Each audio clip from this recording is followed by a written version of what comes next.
Good afternoon. Today is about October 9. So Arwin Ergometer, again promoting, helping the city government of Cebu. We've done the helping the people's health, in which life, Arwin Ergometer. So here, again breaks, again. So here, again tambal sa tanang sakit, dili tumaron exercises, but kapoy ka, again to all the 122 countries. This is the Queen City of the South, Here, 1910, Port of Cebu, 2004, Malacanang sa Cebu.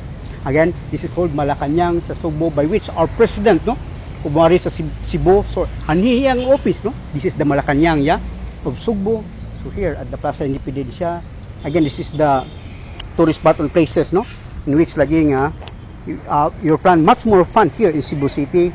So again, this is the Malacanang of Cebu, in which our president today is about Honorable Noynoy, Aquino, in which laging we're proud, very proud that GDP increases and then develop sa Philippines dako kayo, and in which nga gipakuan pagay si Noynoy nga climate change, by which nga maybe the climate will change, and then Doppler na lagi ang nga masukod na ang rain, and then ang inyong ideas in the exercises karaan lang yapon. Again, it's up to you, Arwin Ergometer, tambal sa tanang sakit, yung tumaron exercises, but kapoy ayo ka, at isa tina po, naka Arwin Ergometer.